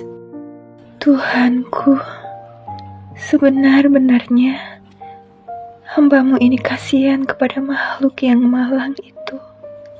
Dan oh Tuhanku, hamba sayang akan dia, hamba cinta dia. Jika cinta itu satu dosa, ampunilah dan maafkanlah. Hamba akan turut perintah-Mu, hamba tak akan melanggar larangan, tak akan hentikan suruhan. Akan hamba simpan, biarkan orang lain tahu, tetapi izinkan hamba ya Tuhan. Kalau ada kepercayaan demikian, maka Tuhan tidaklah akan menyia-nyiakan engkau. Sembahlah Dia dengan khusyuk. Ingat Dia di waktu kita senang, supaya Dia ingat kepada kita di waktu kita sengsara. Dialah yang akan membimbing tanganmu. Dialah yang akan menunjukkan haluan hidup. Dialah yang akan menerangi jalan yang gelap. Jangan takut menghadapi cinta. Ketahuilah bahwa Allah yang menjadikan matahari dan memberinya cahaya. Allah yang menjadikan bunga dan memberinya wangi. Allah yang memberikan tubuh dan memberinya nyawa. Allah yang menjadikan mata dan memberinya penglihatan. Maka Allah pula lah yang menjadikan hati dan memberinya cinta. Jika hatimu diberinya nikmat, pula dengan cinta sebagaimana hatiku, marilah kita pelihara nikmat itu sebaik-baiknya. Kita jaga dan kita pupuk. Kita pelihara supaya jangan dicabut Tuhan kembali. Cinta adalah iradat Tuhan dikirimnya ke dunia supaya tumbuh. Kalau dia terletak di atas tanah yang lekang dan tandus, tumbuhnya akan menyiksa orang lain. Kalau dia datang kepada hati yang keruh dan kepada hati yang budi rendah, dia akan membawa kerusakan. Tetapi jika dia hinggap kepada hati yang suci, dia akan mewariskan kemuliaan, keikhlasan, taat kepada Ilahi. Zainuddin kekasihku, berangkatlah, biar jauh sekalipun ku lepaskan. Tapi harapanku hanya sebuah. Engkau Sekali-kali tak boleh putus asa. Jangan diberi hatimu berpintu, sehingga kesedihan dan kedukaan masuk ke dalam. Tetapi cinta menghidupkan pengharapan, menguatkan hati dalam perjuangan menempuh onak dan duri penghidupan. Berangkatlah, dan biarlah Tuhan memberi perlindungan bagi kita. Amat besar harganya perkataanmu itu bagiku. Saya putus asa, atau saya timbul pengharapan dalam hidupku yang belum tentu tujuannya ini. Semuanya bergantung bukan kepada diriku, bukan pula kepada orang lain, tetapi kepada Engkau sendiri. Engkaulah yang sanggup menjadikan saya seorang gagah berani. Tetapi Engkau pula yang sanggup menjadikan saya sengsara selamanya. Engkau boleh memutuskan harapanku. Engkau pun sanggup membunuhku. Laki-laki menyimpuh menadahkan tangan harapan di harapan seorang perempuan yang dicintainya, kalau harapan itu masih dirasa ada. Tetapi turunlah mutunya sebagai laki-laki kalau orang telah jelas enggan, dia masih mendekat juga. Tetapi kalau cinta telah mendalam, walaupun bagaimana tebalnya perasaan sebagai laki-laki, badan meremuk juga laksana ayam kena penyakit menular. Ketika Hayati hendak menikah dengan Aziz adalah calon suami Hayati yang dipilih oleh orang tua Hayati. Kemudian Zainal minta tolong kepada muluk sahabatnya untuk mencari tahu siapa gerangan Aziz. Dan Zainal mendapatkan informasi bahwa Aziz adalah seorang pria yang kurang bertanggung jawab dengan banyak wanita dan menyukai perjudian. Kemudian Zainal mengirimkan surat kepada Hayati yang berisi peringatan supaya Hayati waspada dan berhati-hati. Namun tanggapan Hayati di luar dugaan Zainal. Zainal kecewa dengan tanggapan Hayati. Biarpun permintaannya misalnya diterima orang lantaran wanginya banyak, kalau begitu pertaliannya dengan Hayati bukan pertalian hati, tetapi pertalian harta. Harta boleh banyak dan boleh habis. Harta yang banyak bukan menimbulkan cinta yang murni dalam hati kedua belah pihak, tetapi semata-mata menimbulkan congkak dan takbur. Bila mana harta itu ditimpa krisis, turun jumlahnya, maka turunlah pula derajat penghormatan kedua belah pihak. Kalau dipertalikan oleh perasaan sama-sama beradat, maka inilah pergaulan yang terlalu mementingkan diri seseorang. Si laki-laki tidak hendak mengalah dari derajat kebangsawanannya. Si istri pun demikian pula. Itulah sebab maka banyak kelihatan pergaulan laki istri yang hanya manis kelihatan dari luar. Sebab hati yang laki-laki tiada diberikannya kepada istri, dan si istri pun bila menemui suaminya, ditinggalkannya dahulu hatinya pada ibu bapaknya, mama atau kaum kerabatnya, baru dia ikut suaminya dengan tidak berhati. Kemudian Zainal menawarkan persahabatan bila cinta tidak bisa bersama dengan Hayati. Namun Hayati mengabaikannya dan Hayati tetap memilih menikah dengan tidak peduli dengan Zainal. Sahabatku Hayati, bagaimanakah yang sebenarnya kejadian Hayati? Benarkah sudah ditutup perjalanan hidup kita dan jadi orang lain dalam pemandanganmu? Tidak akan berkenan lagi? Tidak akan bertegur sapa lagi bila bertemu? Benarkah bila peringatan kau kepadaku sehingga ini kertas hanya akan laksana peringatan seorang manusia atas mimpinya yang lama-lama yang telah dihapuskan oleh pergelaran masa dan pertukaran waktu? Benarkah Hayati bahwa sejak sekarang kitab kita telah tamat bila kita bertemu di tengah jalan dan seorang akan menyisi ke jalan kiri dan yang seorang akan menyingkir ke jalan kanan? Alangkah lekasnya hari berubah, alangkah cepatnya masa berganti. Apakah dalam masa sebulan saja istana kenang-kenangan yang telah kita dirikan berdua dihancurkan oleh angin puting beliung, sehingga dengan bekas-bekasnya sekalipun tidak akan bertemu lagi? Ingatkah kau Hayati bahwa istana itu telah kita tegakkan di atas air mata kita, di atas kedukaan dan derita kita? Zainal kemudian jatuh sakit selama 2 bulan dan dibantu oleh Muluk kawannya. Muluk adalah anak dari tuan rumah kos. Kemudian Muluk menguatkan hati Zainal.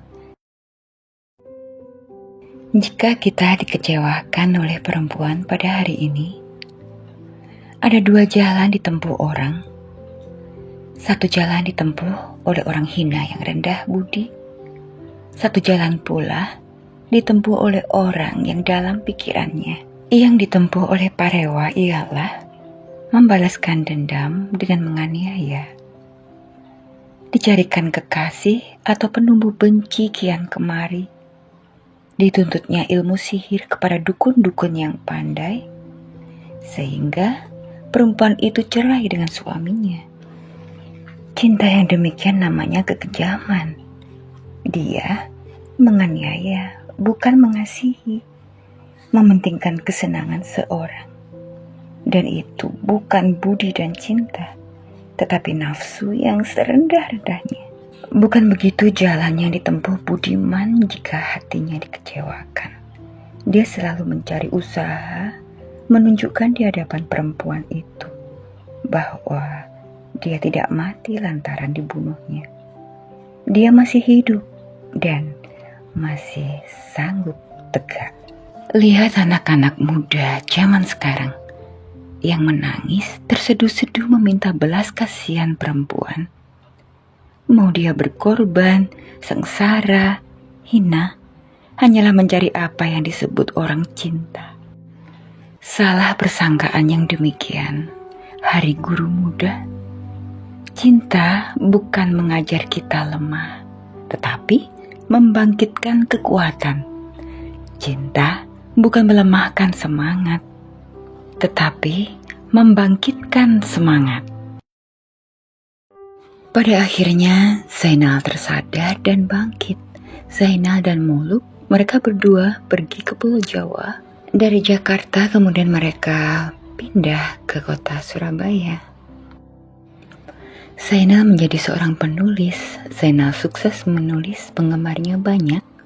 Dia juga punya langganan di beberapa surat kabar. Semua karya tulisannya diberinya inisial Z. Selain sukses dalam karirnya, Zainal juga aktif dalam klub anak muda, klub anak Sumatera, dan dari situ Zainal bertemu lagi dengan Hayati berserta Aziz, suaminya. Mereka bertiga tergabung dengan anak-anak Sumatera dan mereka bertiga bersahabat. Namun Zainal sikapnya dingin dan acuh kepada Hayati. Kemudian waktu berjalan, Aziz suami Hayati bangkrut dan stres jatuh sakit. Rumah disita. Kemudian mereka berdua, Hayati beserta suaminya Aziz, pindah ke rumahnya Zainal. Dan mereka tinggal bertiga di satu rumah, rumah Zainal. Kemudian Aziz berpamitan untuk pergi ke Banyuwangi mencari pekerjaan. Di Banyuwangi, kondisi Aziz semakin parah dan depresi sehingga dia bunuh diri. Sebelum kematiannya, Aziz mengirim surat kepada Zainal yang isinya adalah mengembalikan Hayati kepada Zainal. Namun, Zainal tetap tidak peduli kepada Hayati dan Zainal meminta Hayati untuk pulang kembali ke kota Padang. Hayati pulang ke Padang dengan naik kapal Van der Wijk pada tanggal 19 Oktober 1936 dan tragedi pun terjadi. Kapal Van der Wijk tenggelam. Namun Hayati sempat terselamatkan walau dengan luka-luka yang amat sangat parah. Zainal mencari Hayati dan mereka berjumpa. Mereka masih ada waktu dalam pertemuan mereka itu. Mereka saling menyatakan perasaannya bahwa mereka masih saling mencintai satu sama lainnya. Namun keadaan Hayati tidak tertolong karena kondisinya luka-luka amat dalam akibat dari tenggelamnya kapal Van der Wijk dan Hayati meninggal. Zainuddin syok dan sakit. Pada akhirnya Zainuddin juga meninggal dan mereka dimakamkan bersama-sama. Demikian adalah akhir dari cerita novel Van der Wijk buah karya Buya Hamka. Kita mulai bacaan tarot maupun oracle dengan tema yang patah hati, cinta dan setianya tetap untukmu. Energi banyak orang ya, general reading. Bisa resonate juga bisa tidak. Ambil yang positif dan buang yang negatif. Selebihnya fun reading ya, anggap sebagai hiburan dan timeless. Kapan saja membukanya, maka bacaan ini tetap berlaku. Kartu pertama, ada kartu Rahula. Dia pada saat ini lagi keadaan tenang ya, atau menenangkan diri sengaja. Dan kemudian ada kartu Vajoprani Hayagriva. Dia juga sedang beraktivitas dengan kekuatannya untuk membantu banyak orang. Dan kartu yang ketiga, Kalithroma Nagmo. Kartu ini melambangkan dia ingin lebih nyata. Kartu Durga the Warrior Goddess. Dia ingin menjadi pahlawan, menjadi pejuang. Kemudian ada Vajra Dagini dan yang terakhir adalah energi Ganesha. Baik, di sini energi dia yang sedang kamu fokuskan. Dia ini lebih kepada hal-hal yang lebih nyata, hal-hal yang konkret, tidak penuh dengan delusi. Ya, dia ingin menyatakan dirinya, mengaktualisasikan apa yang dia miliki, kekuatannya, apa yang dia miliki, mungkin dalam hal spiritualnya juga, karena ini sepertinya dia masuk dalam perjalanan spiritual dan dia menenangkan diri, spiritualnya semakin matang, ya. Dan tujuan hidupnya sekarang ingin sekali membantu orang, bahkan tergerak sekali dia untuk membantu orang. Dia tidak ingin mikirin hal-hal yang kecil-kecil yang tidak berguna. Dia ingin sekali hidupnya menjadi berguna bagi banyak orang. Ya, terlihat sekali di sini bahwa jiwa sosialnya ini tinggi.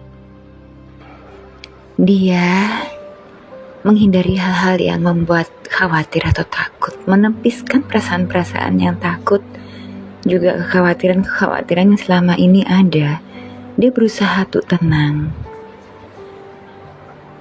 Tekadnya kuat untuk bisa lebih maju lagi. Dia nggak bisa berdiam diri saja.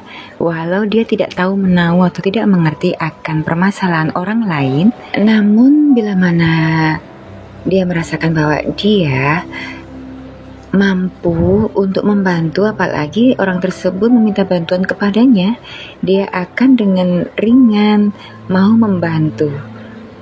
Bahkan cukup dermawan dia ini ya. Ya, ada dorongan dalam jiwanya bahwa dia adalah seorang pejuang yang ingin selalu hilangkan kegelapan, sisi kegelapan dalam dirinya. Baik dalam dirinya maupun dari luar dirinya. Dia ingin selalu lakukan kebenaran dengan bijak. Dia tidak ingin mengingkari isi hatinya kali ini. Tidak ingin mengingkari jati dirinya. Dia dapat pelajaran dalam hidupnya yang paling penting buatnya, yaitu mampu hilangkan rasa kebencian karena dia sadar akan ketidaksenangan atau kekecewaan yang selalu dipendamnya selama ini, dipendamnya begitu lama dan mendalam.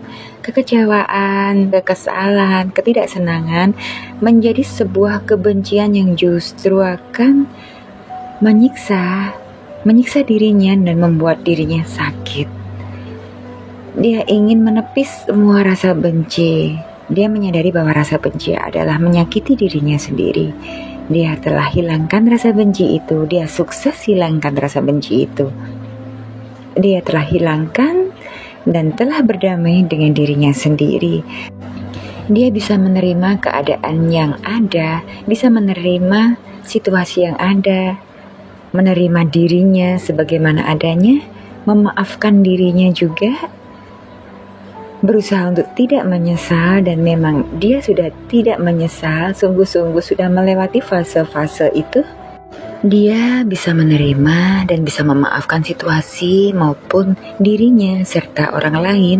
Bukan berarti dia melupakan, tetapi dia tetap mengingat dan mengenang sebagai masa lalu saja, sebagai pembelajaran untuk bisa menjadi satu pembelajaran melangkah ke depan dengan lebih maju lagi, dengan lebih tegap dan berani berjalan sesuai dengan kebenaran. Dia sudah mengalami semuanya, dianggap sebagai pembelajaran dan pembentukan diri serta pengujian diri untuk bisa jadi orang yang makin dewasa matang. Dia lebih religius atau mungkin juga spiritual ya, karena tiap ada persoalan hidupnya, dia tidak lupa akan adanya Tuhan dan selalu beribadah mendekatkan diri kepadanya, kepada Tuhan. Baik, sekarang kita lihat ya energimu bagaimana sekarang ini. Siapakah kamu dan bagaimana energimu pada saat ini? Apa yang telah terjadi padamu pada saat ini? Energimu bagaimana ya? Kita lihat ada kartu Beyond the Ego, melampaui ego. Kemudian ada Turn Over a New Page, buka halaman baru ya. Dan yang ketiga ada Surrender with Joy, ada jiwa berserah dari dirimu. Dan kemudian ada Finding the Path, menemukan sebuah bagian, ikut partisipasi dalam bagian itu, dan kamu make friends, membuat suatu pertemanan ataupun persahabatan, siap untuk bersahabat. Concept power. Oke. Kamu sekarang telah menanggalkan egomu, telah atau ada sebagian darimu yang baru memulai menanggalkan ego ya. Berusaha untuk mengenali diri, memahami diri, dan membentuk diri untuk jadi pribadi yang lebih matang atau lebih dewasa. Tidak mengedepankan ego lagi. Energimu lebih pada bersikap pasrah, berserah, namun tidak berserah, diam saja. Kamu penuh dengan pengharapan, bahkan kamu sudah siap akan perubahan dan akan menemui sebuah cinta. Cinta ini bukan dalam arti cinta antara pasangan laki dan perempuan ya, cinta terhadap sesama juga bisa, cinta kasih terhadap sesama ya. Kamu punya hati yang penuh cinta yang siap untuk dibagi-bagikan. Sementara lembaran baru akan kamu lakukan, kamu bersiap untuk menempuh jalan kehidupan yang baru atau sedang akan kamu mulai. Ini sudah kamu berserah dengan sukacita. Kamu sudah benar-benar siap. Tidak terpaksa ataupun tidak dipaksa. Semua atas kerelaan hatimu yang mau dirubah untuk menjadi lebih baik. Tentunya kamu sadar dalam pembentukan ini, karena amatlah sakit ya dalam proses yang telah kamu alami ini. Dibentuk, ditempa. Ibaratnya seperti sebongkah emas. Sebongkah emas supaya bisa menjadi cermin buat kita. Kalau kita berkaca dengan emas itu bisa memantulkan wajah kita. Dia harus dipoles, ditempa sedemikian rupa, dibentuk, sakit. Itu diproses ya. Walau jatuh bangun, dalam prosesnya kamu benar-benar hebat ini. Telah siap.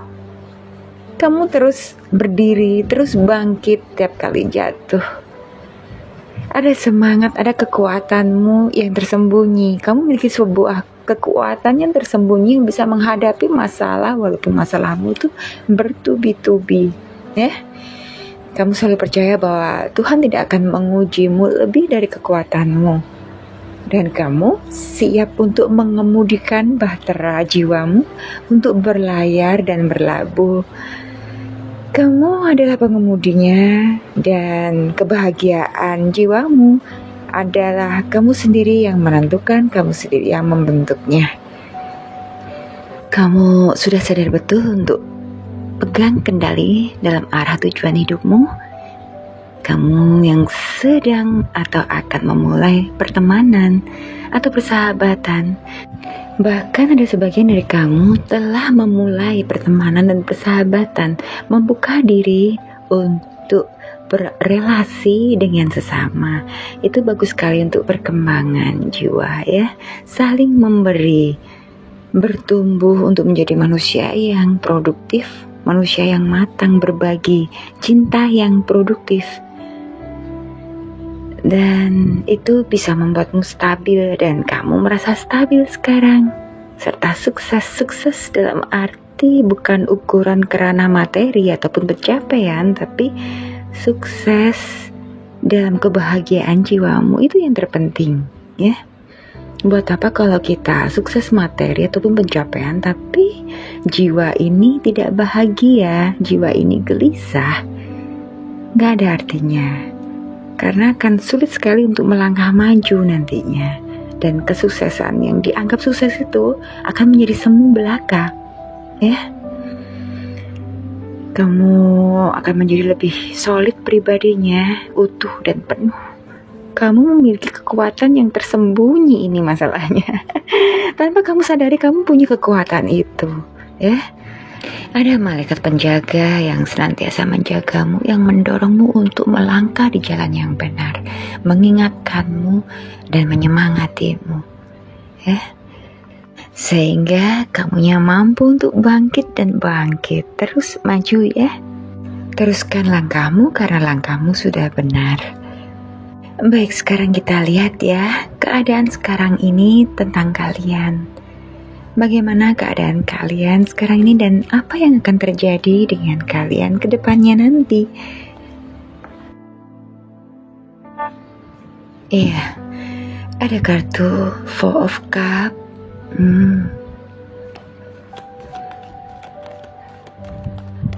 Kalian ini sedang patah hati, sama-sama patah hati. Ada Eight of Cups reverse.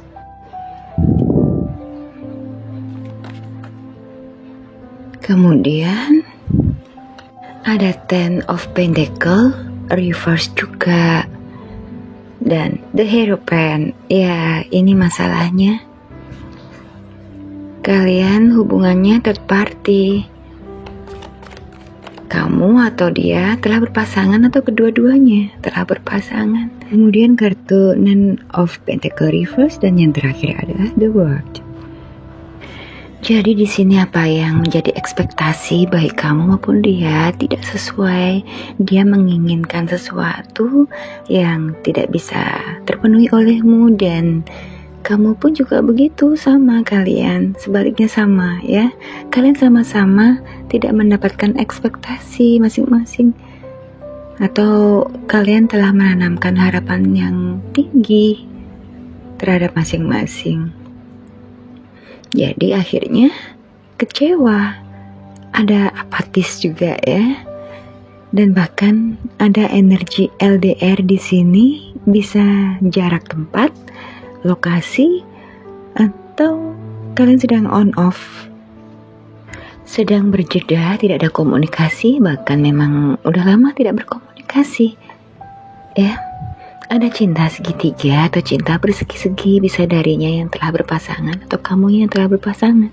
Vice versa ya, bisa juga kalian berdua telah berpasangan. Jadi, pasangan yang terlibat cinta bersegi-segi. Dan kemarin kalian baru saja ada kesalahpahaman hingga sekarang berjarak. Ada yang ghosting juga ya, atau menghilang saja, diem aja tanpa pamit. Dan karena komunikasi terhenti lama, ada momen terakhir kalian yang salah paham dan cekcok, berantem. Menyimpulkan, memutuskan daripada bicara salah terus, lebih baik diam aja lah. Menarik diri, mengurung diri, dan kontemplasi. Dalam diam kalian berdua ini berniat untuk bisa bertemu, untuk membicarakan permasalahan kalian. Apakah berhenti sampai di sini ataukah lanjut? Karena kalau mau dilanjutkan juga berat buat kalian ke depannya. Kalian benar-benar menyadarinya. Tapi kalaupun keduanya mau berlanjut pun juga sebenarnya kalian juga ingin. Jadi memang kalian harus berbicara satu sama lainnya, heart to heart. Bagaimana melangkah ke depannya? Apakah benar-benar mau bersama lagi atau berhenti? Tergantung kalian, semua risikonya ada pada kalian. Gak ada yang salah dengan cinta. Cinta itu energi yang timbul sendiri. Akan menjadi satu energi yang begitu dahsyat, menyenangkan, dan bisa menjadi satu kebaikan kalau bisa dikendalikan dengan baik. Namun jika tidak bisa mengendalikannya, cinta itu akan bisa meluluh lantakkan, membuat berantakan semuanya, membuat sakit semuanya. Dan satu sama lain kalian berdua sangat menyadari jika berlanjut dalam hubungan ini, maka kalian harus melewati semua konsekuensi logis yang ada di dalamnya. Karena cinta ini adalah cinta segitiga atau bersegi-segi, melibatkan cinta banyak orang.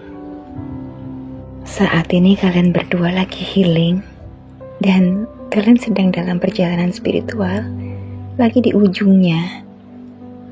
Kalian berharap untuk bertemu dan bisa bicara heart to heart, sehingga tidak seperti ini terus hubungannya, stuck begini terus. Harus ada kejelasan, itu yang kalian inginkan.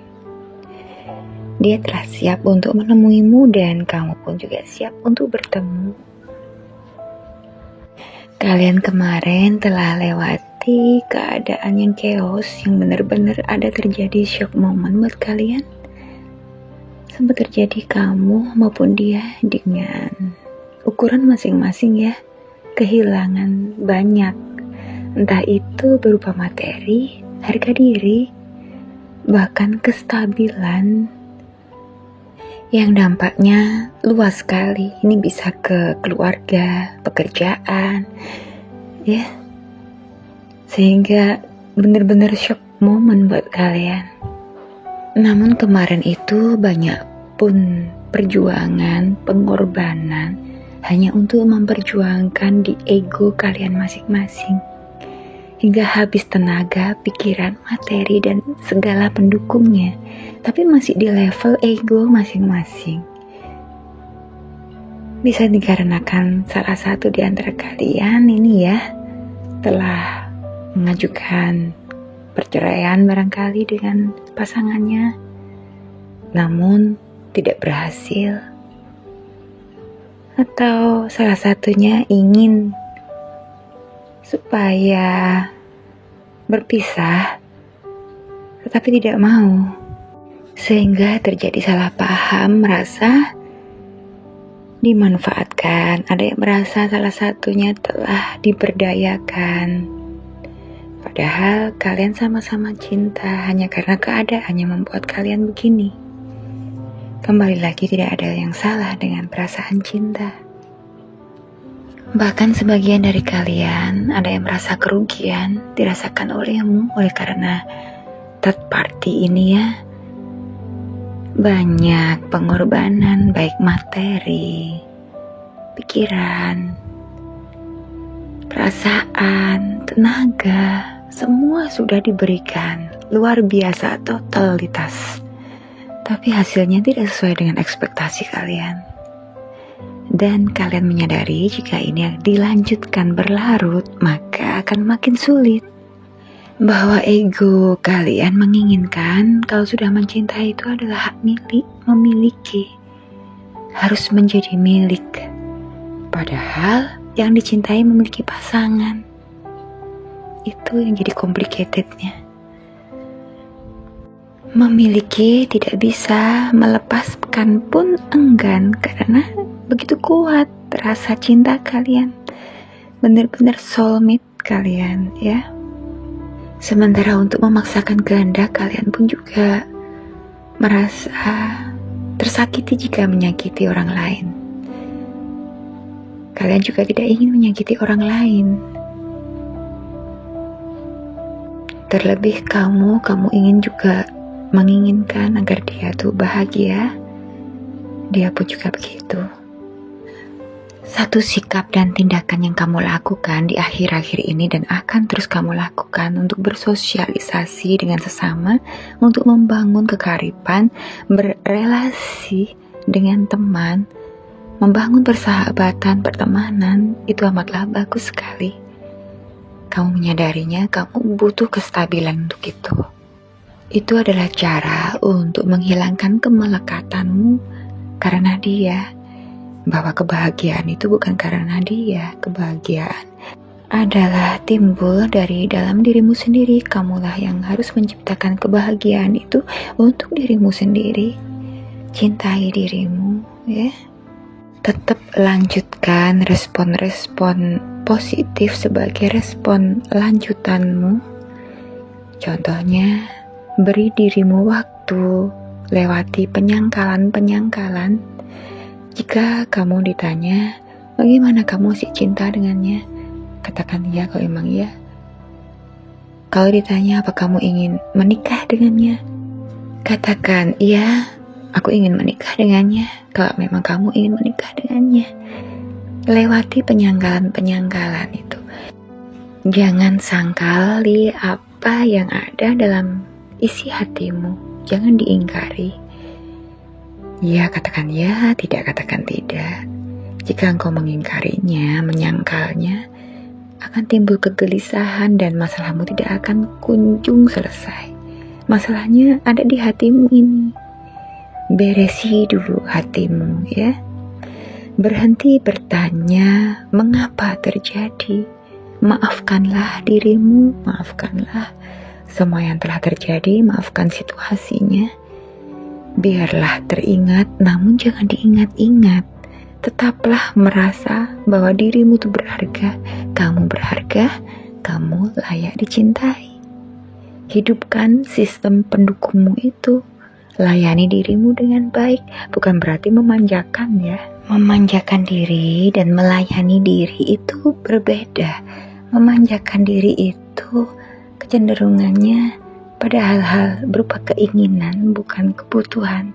Namanya juga manja, di luar daripada kebutuhan, untuk memenuhi keinginan saja. Karena negatif, bahkan egonya lagi nanti yang dipelihara. Kalau melayani diri itu dalam arti, kalau lagi lapar, makan, jangan terus ditahan-tahan. Jangan terus karena ngambek, baper, gak mau makan, gak mau minum. Kalau haus minum, tapi semua secukupnya. Jangan semua dipaksakan. Sesuai pada porsinya ya. Dijaga selalu stamina badannya ya. Jangan sampai terjadi efek dari patah hati. Jangan terjadi kecemasan yang kronis. Jangan stres yang berlebihan, apalagi depresi. Teruslah berpikir yang positif, dan apapun yang keluar melalui lidah dan bibir akan juga positif kalau pikiran dan hati positif ya. Lanjutkan terus hal yang positif yang kamu lakukan hari-hari ini. Itu sudah bagus. Dan persiapkan pertemuan kalian nanti, apapun hasilnya, diterima dengan baik.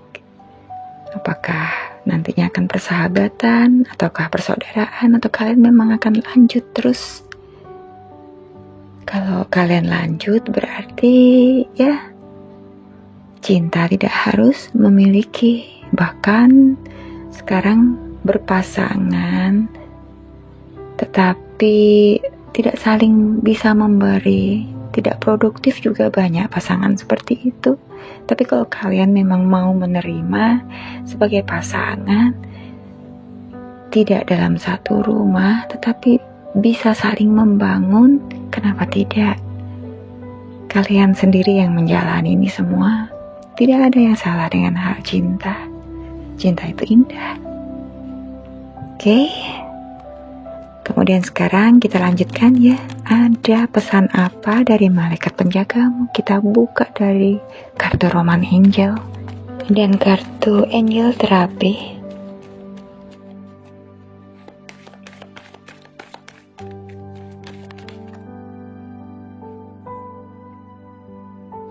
Ada kartu Free Yourself. It's time to take back control of your life.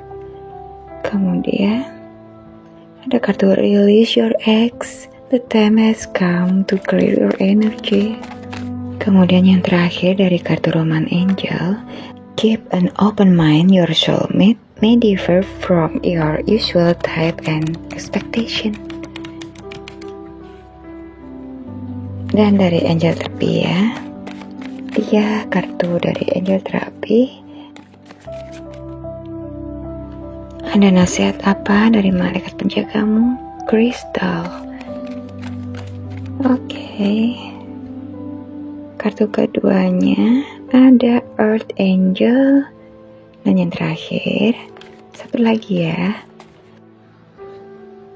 ada kartu Base Chakra. Oke. Kalian akan harmoni, ada keharmonisan di antara kalian. Kalian akan berbicara, akan ada solusi yang terbaik buat kalian ya. Semua keputusan ada pada kalian nantinya. Apakah lanjut ataukah berhenti sebagai saudara ataupun teman. Ada hak kalian untuk menyepakati keputusan bersama ya. Dan sekarang pesan dari malaikat penjagamu. Ya, ini adalah waktumu untuk membebaskan diri. Saatnya untuk mengambil kembali kendali atas hidupmu. Jangan biarkan hidupmu dikendalikan orang lain. Bahagiamu adalah terpancar dari dalam dirimu sendiri, bukan dari dia atau siapapun. Energi manusia bisa berubah-berubah. Oleh sebab itu kamu mesti kendalikan ke arah yang positif. Dan waktunya telah tiba untukmu melepaskan energi dari mantanmu. Release your ex. Waktunya sudah tiba untuk membersihkan energimu. Bukan berarti kamu harus menolak dia, tidak ya. Maksudnya energi kemelekatan itu yang harus kamu hapuskan sehingga kamu tuh tidak selalu bersandar dia dan dia. Boleh teringat tetapi tidak untuk mengingat-ingat. Kalau teringat itu tidak sadar dan ingat dengan sendirinya tanpa kita sadari. Tiba-tiba aja teringat dia. Tapi kalau mengingat-ingat itu kesadaranmu sendiri dengan sengaja menghadirkan dia, mengingat dia. Itu jangan ya. Jangan diingat-ingat. Rilis, lepaskan dulu energinya sehingga kamu bisa berpikir jernih. Jaga dirimu dan berpikirlah yang terbaik. Dan saran dari malaikatmu juga bahwa jodohmu itu mungkin tidak seperti yang kamu harapkan. harapkan, tidak sesuai dengan harapan totalmu. Bisa juga dia ini justru jodohmu juga bisa. Tidak bisa dipilih ya, kapan bertemu dengan soulmate. Bahkan bertemu dengan soulmate sudah berpasangan, bisa jadi. Ya, itu maksudnya tidak sesuai dengan ekspektasimu juga. Tidak sesuai harapanmu. Dan kamu mengharapkan pasanganmu itu berpisah dengan pasangannya, tapi ternyata tidak sesuai juga. Jadi kamu harus bisa membuka dirimu, membuka hatimu untuk bisa menerima kenyataan ini. Dan saran dari angelmu, kamu bisa lebih terbantu memakai dengan menggunakan energi kristal, bisa mendukung, membantu dalam situasi ini, membantumu healing. Dan kamu ditakdirkan sebagai light worker yang datang ke bumi untuk membahas hal-hal yang berkaitan dengan cinta. Kamu malaikat bumi. Kamu sudah merasakannya itu, kamu sudah punya ancang-ancang untuk menjalin persahabatan, pertemanan dengan banyak relasi, ya kan? Kamu diberkahi oleh semesta dengan banyak cinta yang setiap saat siap untuk dibagikan buat sesama. Kamu bisa bantu banyak orang yang alami keterpurukan yang mungkin sama denganmu. Kamu bisa bantu mereka, menyegarkan hati mereka, membangkitkan mereka semangatnya dengan sharing pengetahuanmu, dengan sharing masalah-masalah yang pernah kamu hadapi dan bagaimana kamu bisa melaluinya dengan baik. Berbagi apa yang bisa kamu bagi dan bantu kepada mereka, ya. Dan saran dari malaikatmu yang terakhir adalah cakra dasar. Tetaplah untuk berpikir positif, baik saat di rumah maupun pada saat beraktivitas ataupun bekerja, atau bahkan dengan siapapun, aktivitas apapun dan dimanapun, dalam hal apapun, tetap berpikir positif. Maka dengan berpikir positif itu, apa yang keluar melalui lidah dan bibirmu, semua kata-kata dan kalimat yang keluar pun akan baik dan enak didengar. Bisa memberi kesembuhan bagi mereka-mereka yang dekat denganmu. Karena kamu adalah malaikat bumi. Kamu adalah light worker, ingat itu. Ya, kamu akan menjalankan peranmu sebagaimana mestinya. Tetap semangat ya.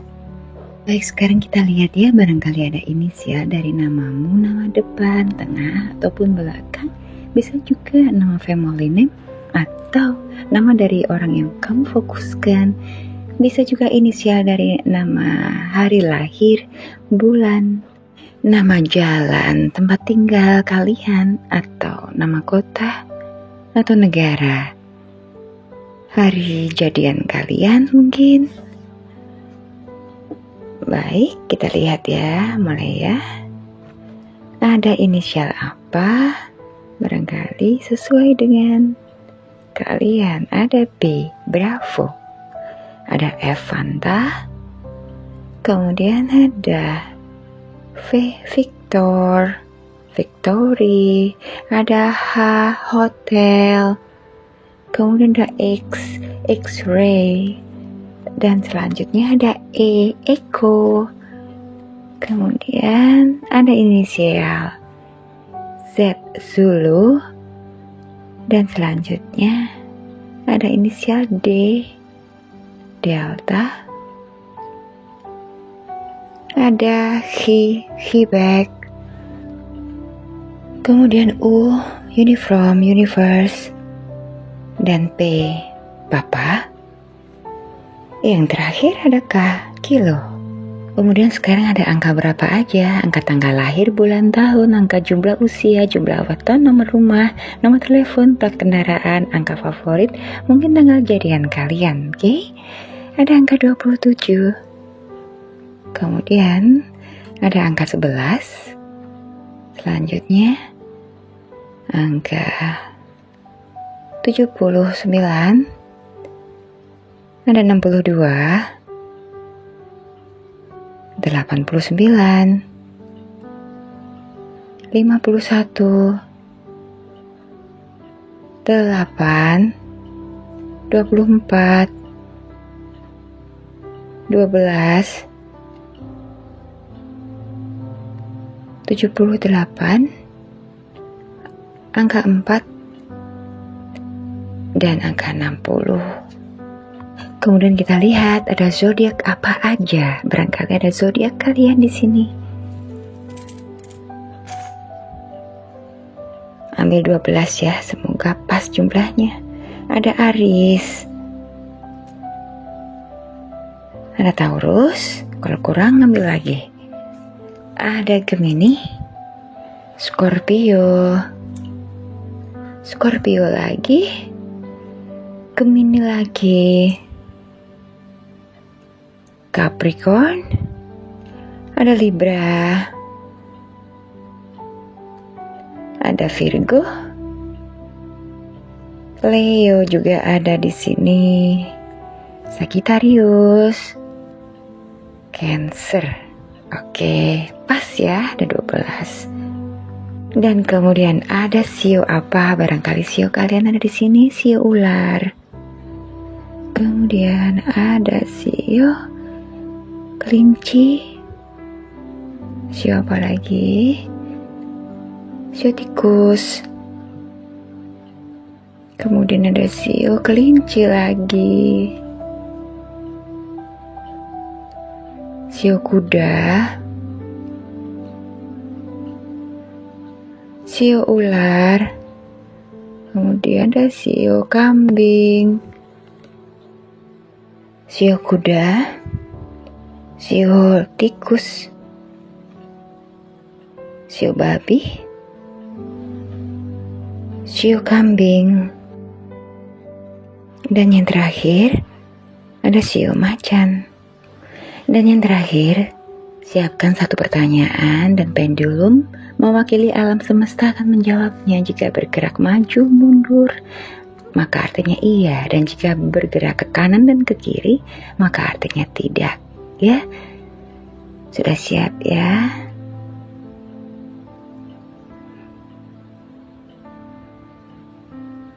Baik, dimulai.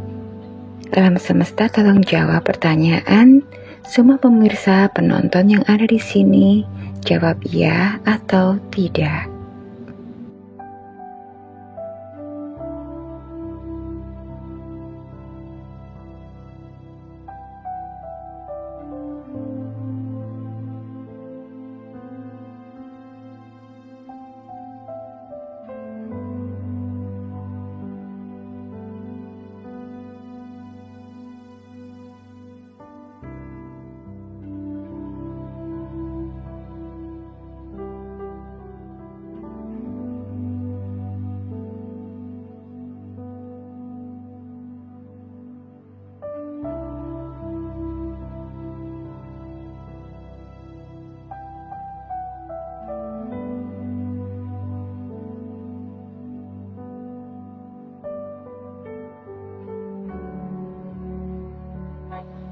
Baik, gerakannya maju dan mundur, artinya apapun pertanyaan kalian jawabannya adalah iya. Oke, terima kasih. Baik, sampai di sini bacaan tentang walau patah hati, cinta setianya tetap kepadamu. Sikapi yang bijak ya. Yang positif segera afirmasikan, dan yang negatif buat kewaspadaan saja. Ambil yang positif dan buang yang negatif ya. Selebihnya anggap sebagai hiburan, fun reading ya. Oke. Ketemu lagi di readingan berikutnya. Terima kasih atas kebersamaannya dan bye-bye. I love you.